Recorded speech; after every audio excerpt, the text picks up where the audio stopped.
terinspirasi dari mentor-mentor yang sukses, yang dulu itu dia itu produksi mulai kecil-kecilan, mulai tahap per hari 25 kilo, 20 kilo, sampai mempunyai pabrik 3 besar. Itu penjualan kita bisa mencapai per hari itu omset 50 juta sampai 100 juta di momen-momen tertentu. Itu yang membuat kami gembira ya. Iya, seperti itu. Nama kami Jamal Wahyudi selaku pemilik usaha ini. Bisnis ini sebetulnya rintisannya itu mulai tahun 2003. Ya, jadi kami asal muasalnya itu berbisnis di bidang seafood live. Terus kayak kepiting itu, terus lobster itu, gurami itu, itu dan macam-macam yang ikan serba hidup itu mulanya. Terus karena faktor perubahan bisnis ya, akhirnya kita memilih beralih ya, berubah ke produk seafood frozen. Nah, produk seafood frozen gitu ya, karena terinspirasi dari mentor-mentor yang sukses, yang dulu itu dia itu produksi mulai kecil-kecilan, mulai tahap per hari 25 kilo, 20 kilo, sampai mempunyai pabrik 3 besar. Ya, itu yang menjadi inspirasi kami. Di sini ada produk yang memang laku keras ya di Djabar Jaya Seafood ini, terutama kayak daging slice itu dengan berbagai macam aneka macam daging slice ya. Kemudian kayak bulat ikan itu juga sangat laku keras sedikit ya. Kemudian untuk pelengkapnya itu kayak buah-buahan, terus kemudian olahan frozen food itu hanya lengkap agar pelanggan waktu kemarin mencari barang yang dicari itu nggak sampai kembali gitu loh, jadi nggak ada kecewa gitu. Seperti itu. Kita kan lewat kapal, kecuali kalau kita pakai pesawat terbang baru kena bea cukai di bandara situ. Kalau pakai kapal enggak. Jadi kita langsung kirim barang ke ekspedisi. Nah, segala sesuatunya itu yang ngurus ekspedisi tersebut. Nah, gitu. Jadi semenjak toko ini pindah, yang dulunya dari Tingindel situ, kemudian pindah di Raya Ketumbaran 9 ini, memang ada perubahan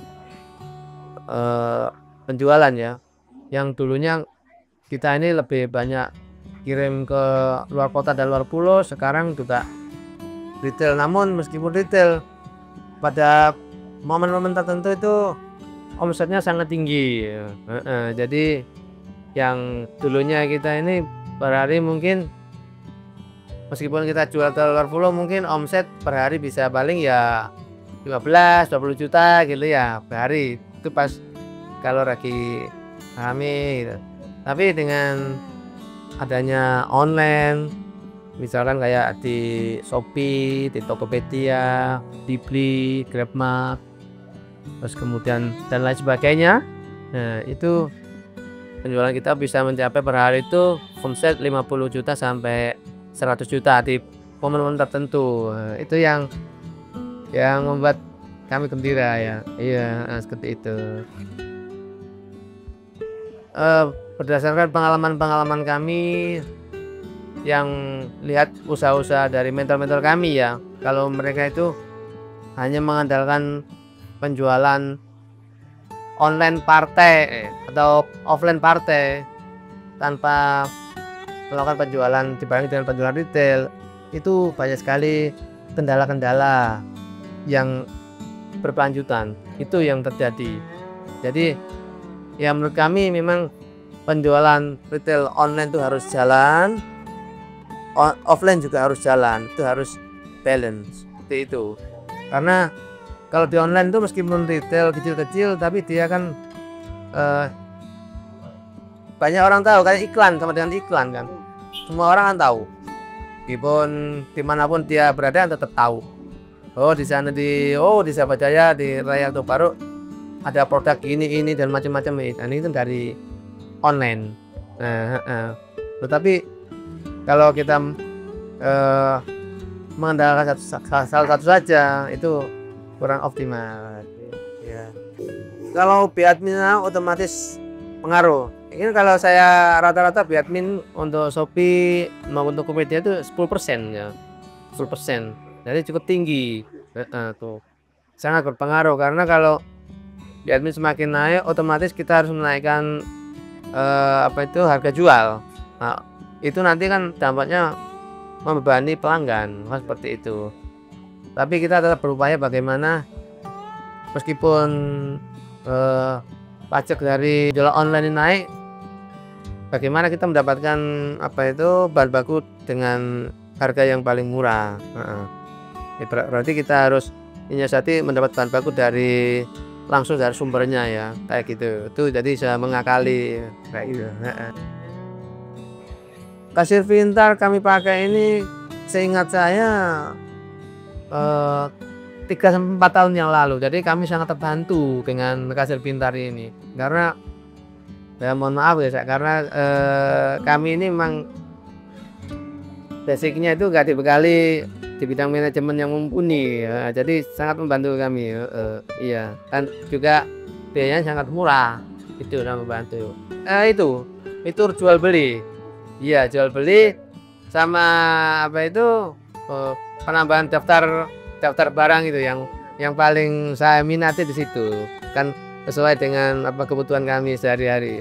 Ya sangat simpel ya, sangat mudah sekali diterapkan, iya sangat membantu.